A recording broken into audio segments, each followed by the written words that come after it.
What's up, guys? It's your girl Elle with Hair Reactions, and we are back with part 2 of I Married a Psychopathic Liar. Yes, who did I marry?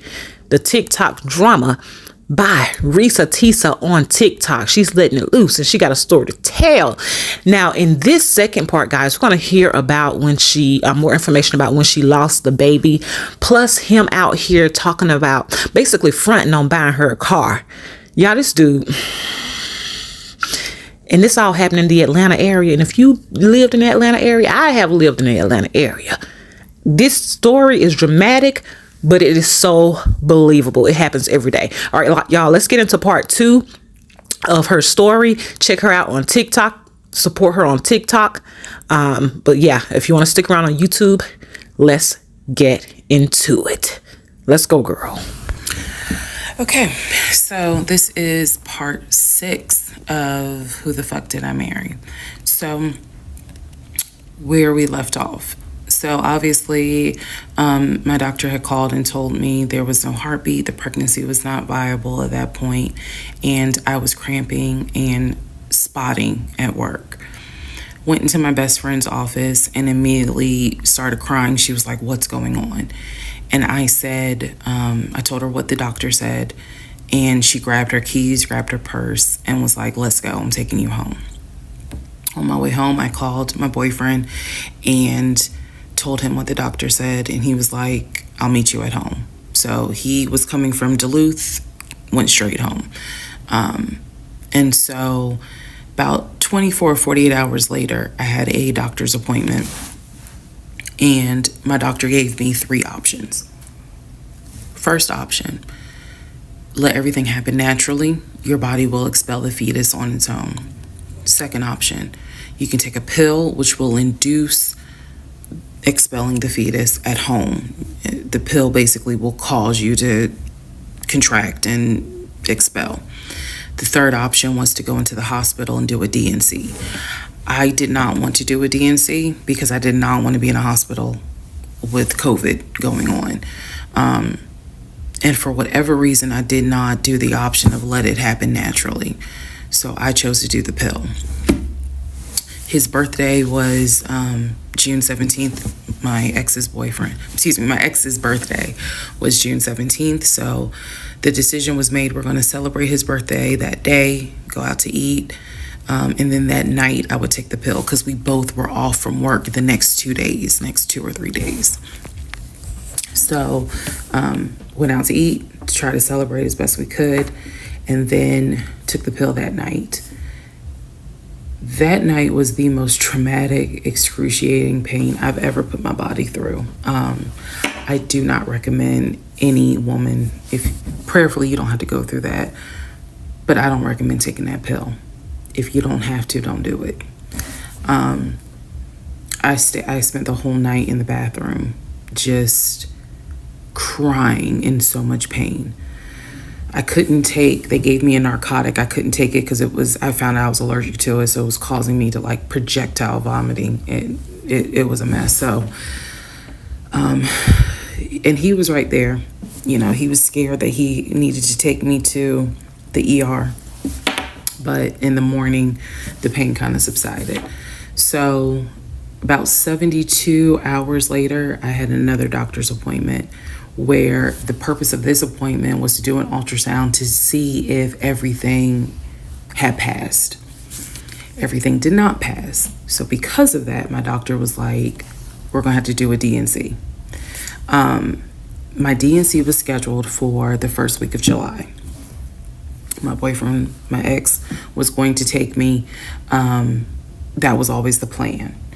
2 days before my procedure, he comes home and tells me that he is up for a promotion. He's up to be promoted to VP. Because of this, the president of the company, is coming in, and it was going to be this huge business meeting he had to go to. The business meeting was scheduled for the day of my surgery. And so I'm throwing a fit because I was like, you there's no way you can do that meeting. Like, I need you to take me to the hospital and all this other stuff. And so he offered to have his sister take me to the hospital. Apparently his sister lived in Douglasville. I was like, no, because I've never met her. Like, I'm not having a stranger take me to the hospital. No, this is a private situation. I don't want to do that, blah, blah, blah. So my aunt had offered to take me. And then my friend who took me home from work had offered to take me. So at that point, we get into an argument because he's like, my sister is, you about your family, so why can't she step in? And I was like, nah, because I don't know her, period. I don't know her. So my friend offers to take me to the hospital because I was all distressed that he's saying he has a business meeting and he can't take me. So I remember being on I-75 on the connector on the phone with her crying because I was so embarrassed that he wasn't going to be the one to take me and that I was needing to rely on someone else to take me to the hospital in order to get a D&C done. And she was really great. She was like, girl, this is why you have a village. Like, it's okay. Things happen. The world is crazy right now. I will take you. You're going to be okay. So he did not take me to the hospital for my D&C. My friend did. She could not stay because of COVID protocol. So when they wheeled me into pre-op after I got checked in, I texted him and was just letting him know, hey, here's the update. I'm about to, I'm in pre-op. They're going to get me prepared to go back to the surgical ward or whatever. And the response I got was from his new executive assistant named David. Now, when he told me he was up for the promotion, he did tell me that part of getting this new job would be that he would get an executive assistant named David. And he did tell me, I'm going to make sure that I inform David, if you get a text from this number, meaning from me, pull me out of the meeting because, my fiance's having a procedure done and I'm picking her up. So it's important that you come get me if it's something serious. So I text him. David responds. He said, yeah, Mr. Blah Blah told me that you are having a procedure done. If you need me to get him, I can go get him. He's in a meeting. Just let me know what you need. And I just said, no, don't bother him. I'm just giving an update that they're about to take me back. And David responds and says, I'm so sorry you're going through this. Please let me know if there's anything I can do. So I have the procedure. I wake up and I am now in recovery. I should be in recovery 45 minutes up to an hour and a half. I wake up. First thing I ask, and I remember asking, is where is so-and-so?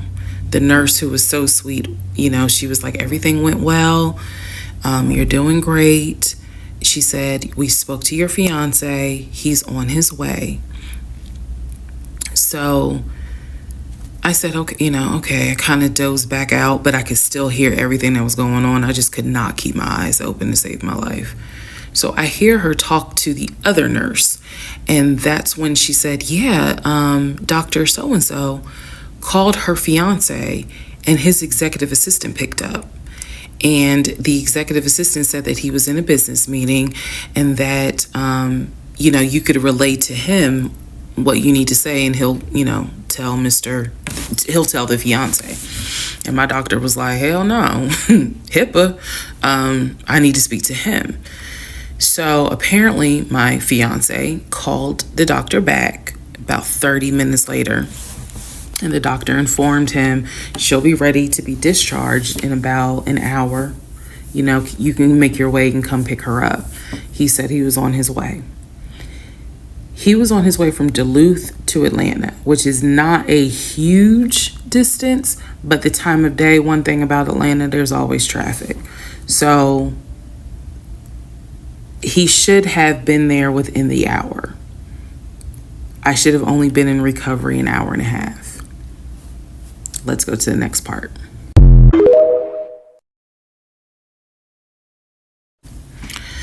Part 7, who the fuck did I marry? So I should have been in recovery at Northside Hospital for about at most an hour and a half. Subsequently, I ended up being in recovery between 3 to 3.5 hours. The nurses kept calling my ex, asking what's the status, because they were actually getting ready to do a shift change. So they kept calling, asking what's the status, like, where are you? I want to say that they called a total of 3 times and they spoke to him twice. So at this point, I knew that they were all like, where's her fiance? Like, what is going on? He said he was stuck in traffic, and so he was making his way there. He eventually did get to Northside Hospital, and they wheeled me down, because again, he couldn't come in, just because of the protocols. So when I got in the car, and I'm in pain, but yet drugged up, couldn't keep my eyes open, I was just out of it.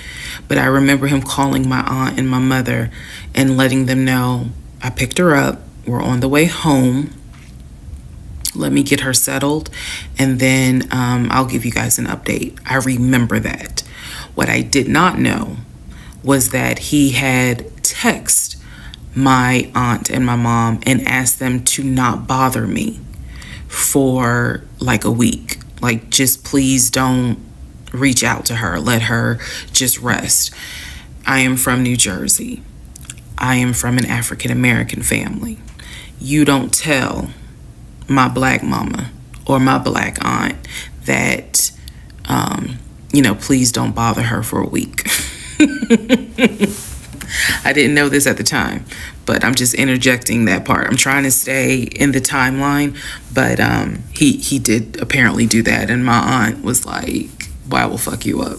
Anyway, so go home. He waits on me hand and foot. I recover. Just needed about 24 to 48 hours to just get my mind right. During this time, in between when the house in Douglasville fell through, we had not talked about a house. So I guess it was about a week later, after the DNC, he decides that, do you want to start looking for a house again? Excuse me, I have the hiccups, y'all. Do you want to start looking for a house again? Because of what happened with the house in Douglasville, I felt like I was smarter this time to say, I want to be involved in every aspect, because I don't know what the fuck happened with that house in Douglasville. But what I do know is that he lied to me. I didn't know then what I know now. I just knew he lied about I knew he lied about being under contract. So I told him, I said, I don't want to work with your friend who I've never met, never talked to. I know that he has talked to him because he's talked to him in front of me. And I'm going to demonstrate on one of the videos how he used to do his phone calls. Don't worry, it's coming. So we found a new real estate agent. Really nice guy. His name was Scott.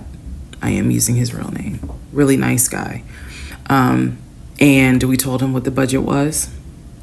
And Scott was like, okay, when you guys are ready, we can start looking at houses. Try to look for houses that are empty, because you can actually tour those. If it's a house where someone's already living in there, chances are it's going to be a virtual tour because of COVID. So I found a house that I absolutely, in total, we must have looked at about 15 houses. But I found a house in Smyrna that I absolutely loved. We toured the house. Everything about this house was perfect. The house was listed for $699,000. It was a brand new construction build. The only issue was that the basement was not finished, and he wanted the basement to be his man cave. Again, I went with him to tour this house. So this was already feeling very different than the situation in Douglasville, because we did not actually tour the Douglasville house. We only did a FaceTime virtual tour. This house in Smyrna, we toured. We toured this house more than once. And it was gorgeous. Fucking gorgeous. So we talked about it. He said that he had the money.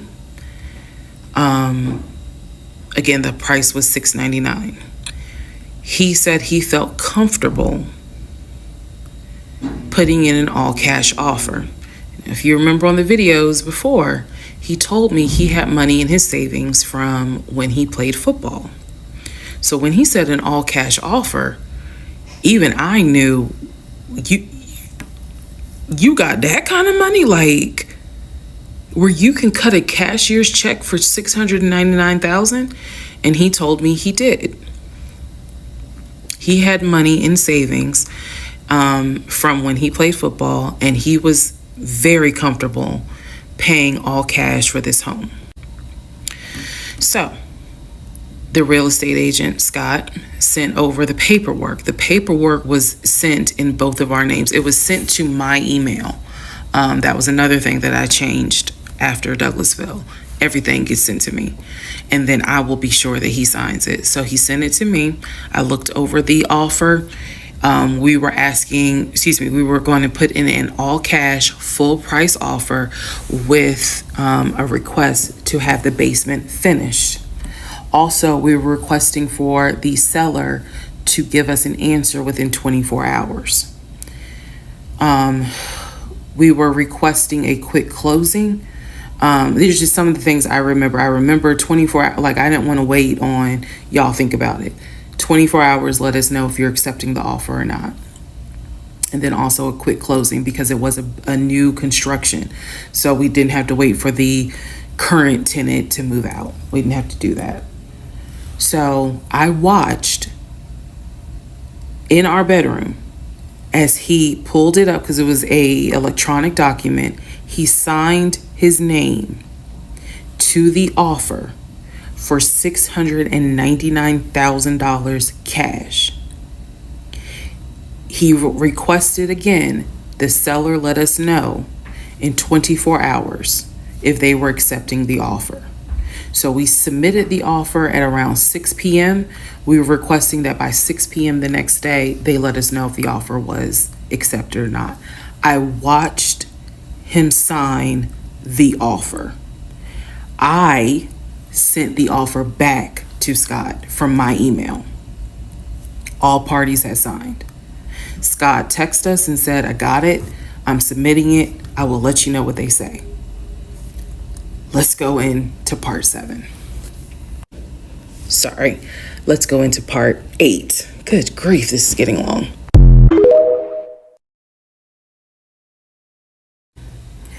Okay, so I just want to clear up some things that I realized is kind of creating some confusion. So just allow this video to serve as a stop sign. Let's clarify. First of all, the story, background. He was born in Philly, raised in Philly, and moved to Augusta. Story is that he moved to Augusta for high school. After high school, he went to college at San Diego State. Enjoyed San Diego State, stayed in San Diego for quite a while.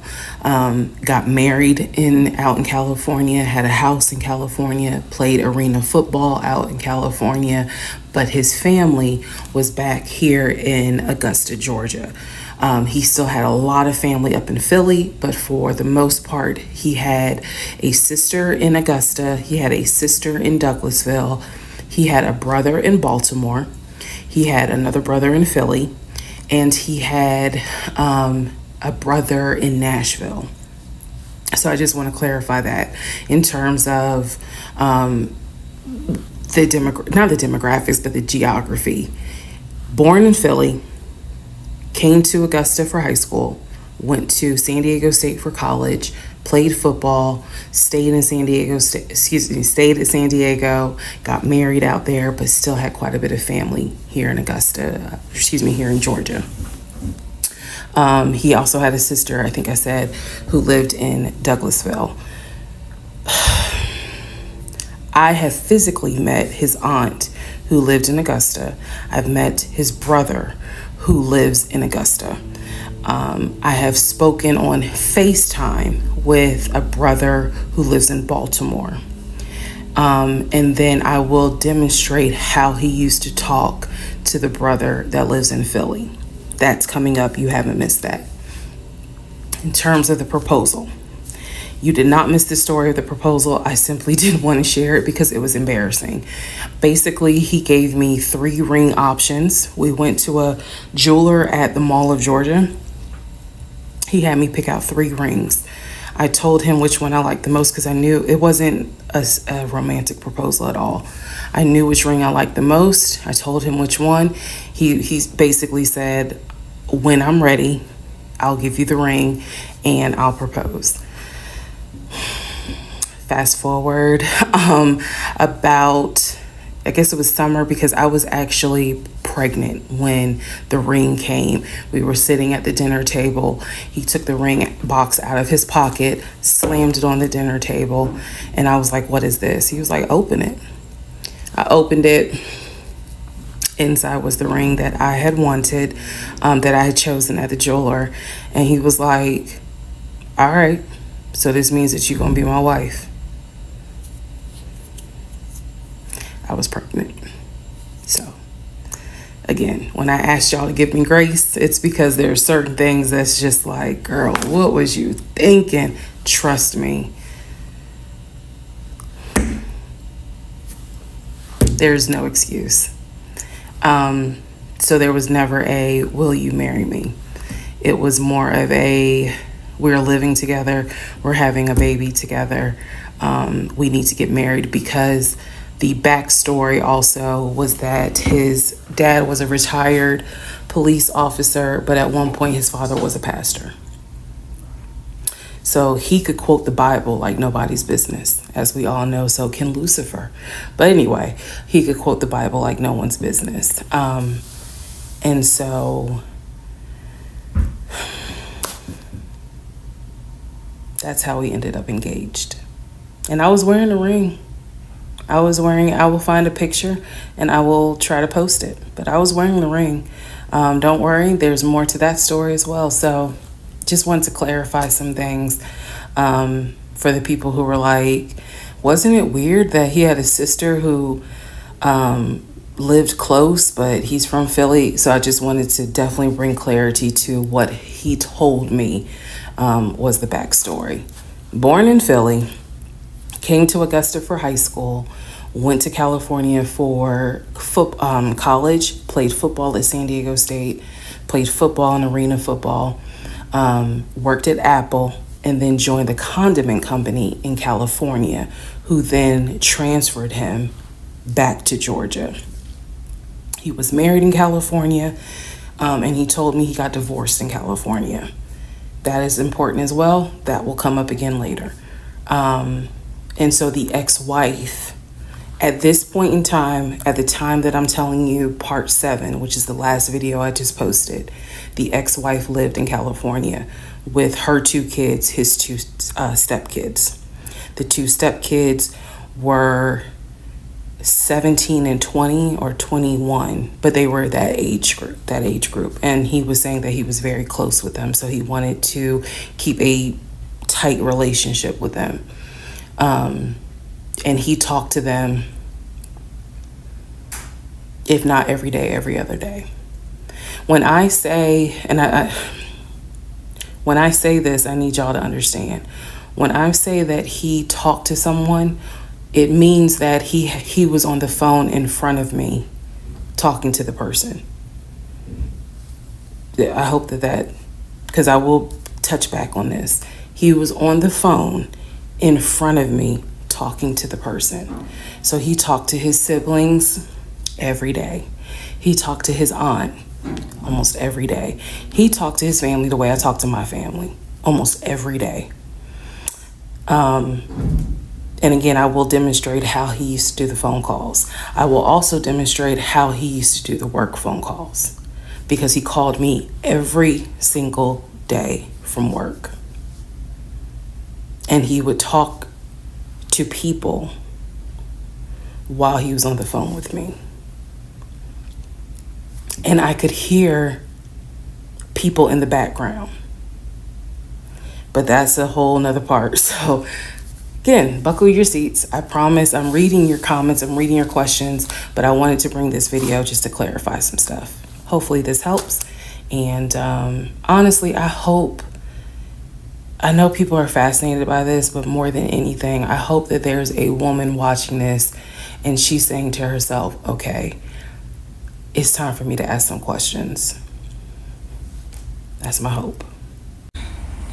All right, part 8 of Who the Fuck Did I Marry? So we submitted an offer on the house in Smyrna. I sent it over to Scott, our realtor, and next day comes, Scott asks if we can take a phone call. So he calls us and tells us that the offer was not accepted and the builder did not do a counter offer. We don't exactly know why. We don't exactly know why he didn't accept it, but the bottom line is that we figured out later on that he didn't want to finish the basement. So the offer was not accepted. The house fell through. I was okay with that because, again, I knew he had put in an offer. So we continued looking at other houses. We found another house in Smyrna that he really liked. I thought that it was way too big for just the two of us.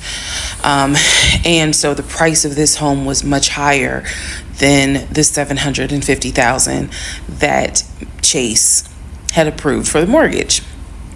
So what he explained to me was that he was willing to do the $750,000 mortgage, and he was also willing to put a significant amount of the money in savings on the house, which meant that he was now comfortable going from $750,000 up to about $900,000. Again, his whole explanation was, I have the money where I can put down a substantial down payment, bring down the price of the home, and then basically mortgage the rest of it. So that was now the plan. I was not comfortable with a home over $900,000. But again, keep in mind, I saw the Chase paperwork. So I was like, I just feel more comfortable sticking at the $750,000 mark. That's what you were approved for. Let's go with that. By this point, this is now fall of 2020. We had been talking about marriage. I had my ring. He had made VP at the company. And again, he was calling me every day from work. I need to kind of explain how the company was ran, because when you think VP, you would think he would be in an office. It was a condiment company, so they actually were producing the condiments, and I'm not saying the name of the company on purpose, but they were producing the condiments in this particular plant location. So a lot of times he would simply tell me that he walked the floor, checking in with his subordinates, basically. Now, how did he go to work? For the most part, at this point, he left before I woke up.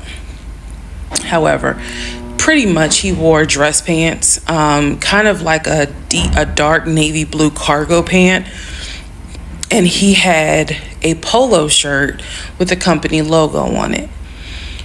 What I saw a lot of times is that he would not wear the polo shirt to work. He would wear like a company t-shirt. He would wear rubber sole shoes and the navy blue cargo pants. I didn't think it was a uniform, but it reminded me of what someone would wear when I worked at Amazon, if you're going to be doing manual labor. He didn't go to work sloppy looking at all, but it definitely was not suit and tie. nowhere near suit and tie. It is fair to note that outside of work, he was a man who he loved to dress. He loved to wear the latest Jordans. He loved to collect watches. He collected a lot of Invicta watches. He loved to collect hats. He wore hats, baseball caps everywhere because he didn't like the shape of his head. So in terms of how he dressed casually, the man, he could dress. In terms of how he dressed for work, yeah, he didn't dress like a VP. But his excuse was, I'm constantly walking the production floor, and I can't be in a suit and tie walking the production floor where they're creating the condiments that we're selling. So by this point, again, this is fall. We're still looking at houses. We're still touring houses as much as we can because it is COVID. We had found another house that we really liked and a house that I really, truly wanted to put an offer in on. This was now going to be the second house that we put an offer on. He put in the asking price, I believe, was about $700,000. He put in under asking an offer for about $650,000. I'm guessing, but I'll try to find the house and put it on the story. The reason that house fell through, we found out that the home was sitting on a septic tank. We found out that the septic tank had an issue, and it would have taken about $15,000 to $20,000 to fix the septic tank. The sellers were not willing to fix the septic tank. Personally, I didn't really care for the house that much. I'm the one who was like, I don't really want it. So even though we put an offer in, we had 24 hours where we could pull our offer back.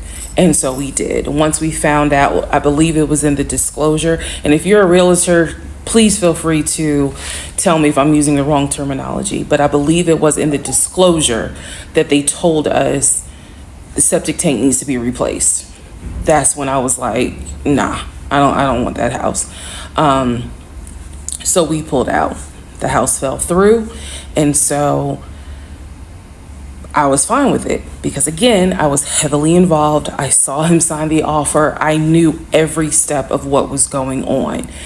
Our real estate agent, Scott, was amazing, but you will see when I get to it where he made a mistake as a real estate agent. So house number 2 fell through. We then moved on, saw a few more houses, and then we get to house number 3. I'm going to pause talking about the houses because now I need to introduce what happened with the cars. Stay tuned. All right, part 9 of Who the Fuck Did I Marry? So we're pausing on the house stuff. Let me tell you about the car. So when I met my ex-husband, I was driving a 2012 Nissan Rogue, fully loaded. It had quite a few miles on it, but it got me from A to B. It was in good condition, but I was upside down in the car. He was driving a 2018 Ford Taurus, sport mode. I know he had a sport mode on the car, and I love driving that car. When he told me how he was a regional manager, he told me that one of the perks that came with the job was that he would be getting a company car. And so we spent time going to Range Rover of South Atlanta. We spent time going to Jaguar. We spent time going to BMW. We spent time going to Ford, which was on Mount Zion in Morrow, if you all are familiar with that area. He test drove a whole lot of cars. In the end, he decided on a BMW sedan. I was there when he test drove the car. I got in the car with him. I loved it. And he explained to the salesperson, I'm getting a company car. I need to get a printout of the full price of the car, tax, tag, and title. Because what my company is going to do is wire over the money for the car. The salesperson was like, okay, apparently that happens a lot. So he gave him a printout with the tax, tag, and title for the car. In front of me and the salesperson, he called the person in the finance department for his job. Obviously, I have no idea what this person's name is, but he called the person. He explained to them, this is the amount of money. He said the president of the company, so-and-so, has authorized for him to get a car, not spending more than, I think, $90,000, tax, tag, and title. The BMW came out to just under $90,000. And so I remember this conversation so fucking vividly. So he's on the phone in front. I'm sitting down, the salesperson sitting down at their desk, and he's like, they put me on hold. And so he's like, I guess the person comes back and he says, the price of the car is blah, blah, blah. He was like, give me a second and I can send you a picture of that printout that shows tax, tag, and title for the BMW. He gets off the phone. He takes a picture of it. He sends it to whoever. He waits about 10 minutes. He calls the person back. He says, did you get it? Apparently the person did get it. But the person who can actually physically do the wire transfer had gone home for the day. So what he says to the BMW salesperson, he's like, okay, we're going to have to do this tomorrow because so-and-so went home for the day. I don't know who the salesperson is. I can only tell you from my viewpoint what I thought. I had no reason to think this was a lie. I really didn't. Because again, you got to please keep in mind the circumstances that all of this is happening. We're inside the dealership. We're sitting at the desk of this person. He gave us the printout. He's on the phone, doing business, basically saying, look, this is how much money the car is going to cost. He's taking a picture of it. He seemingly is texting someone saying, this is how much, this is proof of how much it is. Then he asked the BMW salesperson, I need your wire transfer information. The guy got up, rushed over to, I guess, their finance area to get the bank wire information, because obviously you have to wire it a certain kind of way. Rushes back over, gives it to my ex-husband. My ex-husband's like, okay, first thing in the morning, we will get this wired over, and then I'll come and pick up the car. My fiance, will drive me up here to pick up the car. So we leave. He felt like, because at the time that this all happened, I was pregnant. So he felt like, look, we're about to have a baby. I don't want you driving that Nissan Rogue. I want to get you something. I want to get you something more secure, something new. I really wanted a Kia. I really wanted a Kia Telluride. And he was like, well, let's look at the warranty. This man knew a lot about cars. He knew a lot about the warranty. He knew a lot about the depreciation value. And so he did talk to me a lot about what will we get the most for our money. We test drove, when I say we, I test drove a Kia Telluride, a Kia Sorento. He didn't like either of those. He had me test drive a Ford Explorer. He didn't really care for that.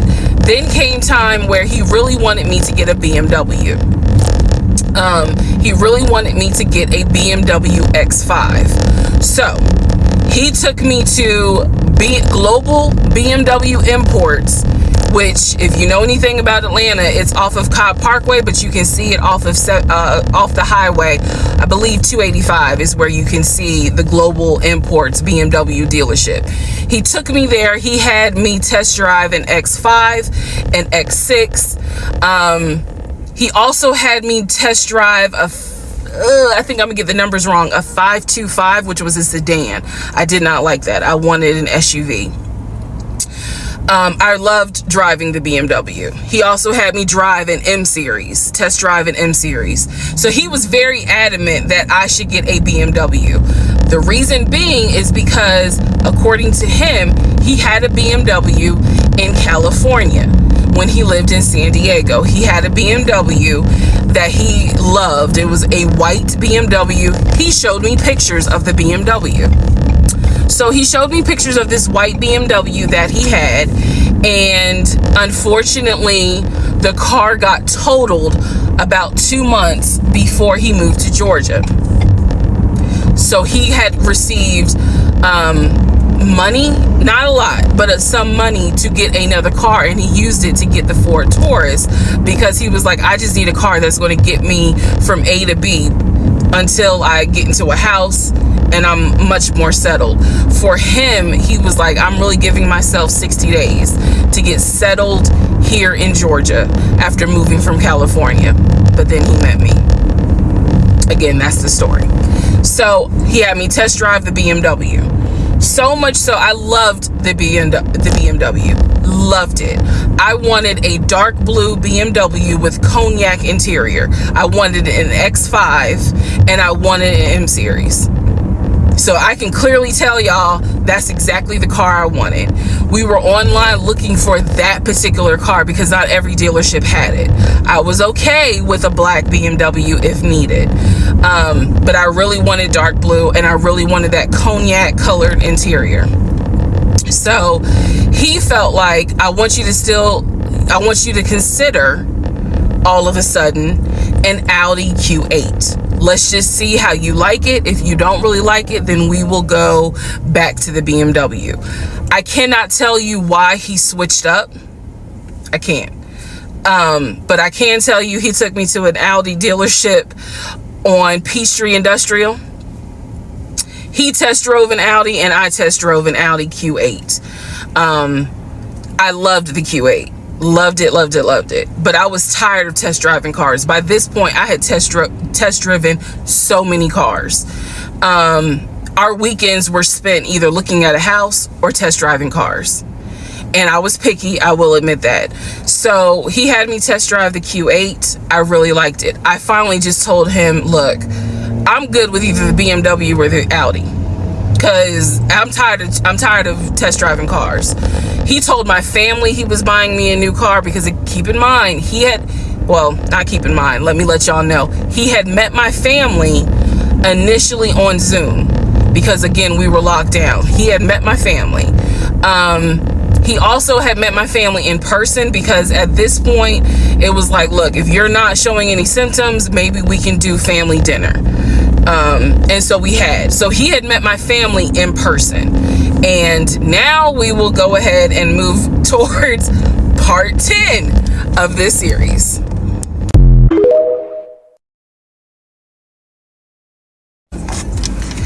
Okay, part 10. Who the fuck did I marry? Okay, had to sneeze.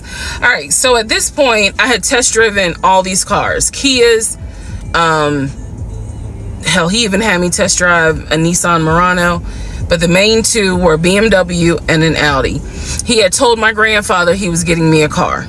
He had told my aunt he was getting me a car, that he was going to, he was like, she's going to be my wife. I want her to be in something secure. So my family was really like, wow, wow, who knew that he had this kind of money? And so I hated the fact that he did that, because anytime he got around my family, here's another red flag to put in the United Nations of red flags, he would always talk about money and he would always brag. I never realized it in real time. I didn't realize it until I was out of the situation. He always bragged about the fact that he could fight, the fact that he had money, and the fact that he played football. Those are the three things he always bragged about. Back to the cars. So I told him, I was like, pick one between the BMW and the Audi, because you said you buying it. So pick one. So this man chose the Audi. So he takes me to the dealership. I wanted a white Q8. He does give me the printout of how much it's going to cost, tax, tag, and title to get this Q8. Gentleman who's helping us gives him the printout. He's saying he's going to pay this money for the car out of the savings account that's offshore. That's the story. That's what he's saying. So he apparently is asking the guy, is there a holding fee?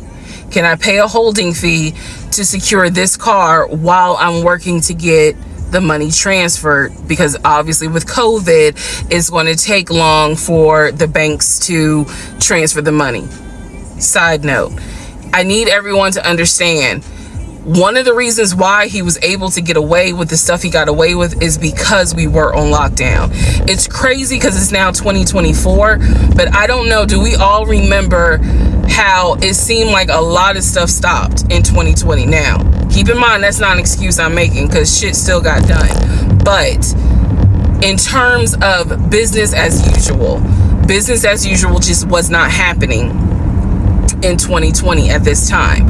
So when he's saying, oh, it's going to take a while for the bank to transfer the money, the gentleman who was working at Audi he didn't make a face. He didn't blink. He was like, I know it's going to take a while because of COVID. So basically what ends up happening is we leave. He has the printout. He calls the bank, or he calls his financial advisor, who does have a name. The financial advisor's name is Eric. I feel comfortable using certain people's names, especially if we find out they didn't exist. So he calls Eric. He tells Eric in front of me, hey, I need to transfer $72,526, whatever the amount was, because I'm buying a car for my fiance. This is the bank account information. Do you need me to give it to you over the phone, or do you need me to email it to you? Pause. I can't hear what the person's saying, but that's what he would do. Do you need me to give it to you over the phone, or can I email it to you? Okay. All right, give me a few minutes and I'll go ahead and email it to you. All right, let me know. I'll call you back to find out if you received it. Okay, hang up. So I'm hearing this because, again, I'm not paying attention to, did I hear anybody on the other phone? Did I hear anybody on the other end? So he proceeds to type up an email, type up something, telling him this is the information that we need. I didn't think anything of it. He called me at work the next day to tell me that the money was sent to Audi, that he called Audi and he confirmed with Audi that they received the money. What he told me is that the car is going to be delivered to the house. Y'all, it's not that I lived in the hood, because I didn't, but I did not live in an area of Clayton County where you would have a brand new Audi delivered to your house. So I remember saying to him, I don't want that car delivered to the house, not yet, because I need to put that car in the garage. And my Nissan I only had a 1-car garage, so my Nissan was in the garage. So he said, okay, well, let me call them back and change the delivery date. Can you be home, or can you do a half day? So he's asking me, can you work a half day so that they can deliver the car and you will be home for it? I said, yes, that's fine. Because again, it's COVID. I'm working from home anyway. I only had to go in the office 2 days a week. So I'm at home the next day. He told me the car would be delivered between the hours of 1 and 3. Obviously, between 1 and 3, nothing happened. So 3 o'clock, I called him. He's at work. He sends me the voicemail. He calls me back. I said, it's 3 o'clock. No one ever came with the car. What's going on? And then I remember I was like, well, do I need to call Audi myself? Because I thought that you handled it. But if you didn't handle it, do I need to call them? And so whenever I would suggest I will handle it, he would get very, very defensive. Red flag number 472.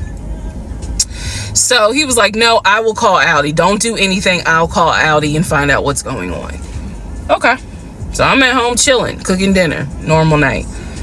He calls me back and says, yeah, the car was stuck on the truck in Spartanburg, because apparently that's where their deliveries come from. So when he told me this, I was in the kitchen laughing, because by this point, I will be honest, and I told y'all I'll be honest even when it makes me look bad. I was guilty of, on one hand, I believed him, and on the other hand, I was like, let me see what lie he come up with. Let me just see. But keep in mind, my brain was really like not rationalizing, not comprehending how deep the lie was. I just thought that no one told him the car was going to be delivered, and he made that up. I had no idea how deep the lie went. So he said, you know, the car's in Spartanburg. It should be delivered this weekend. The weekend came, he had a whole other excuse. I don't remember what the exact excuse was as to why the car was never delivered. I do remember we got into an argument, and I was like, don't even worry about it. I'm gonna get a new car my damn self. I don't even need your help.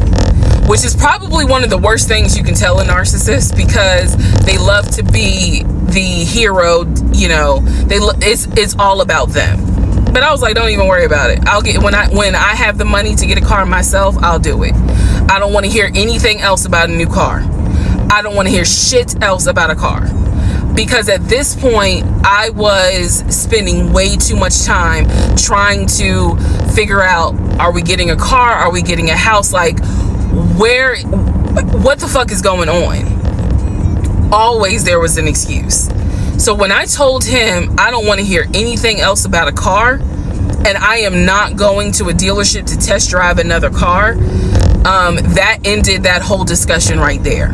So this is where I'm going to interject what I believe was happening. I believe that my ex-husband is the type of person, he gets off, nut. He gets off on you being excited about something that he knows you will never get. So I believe that he enjoyed going to car dealerships.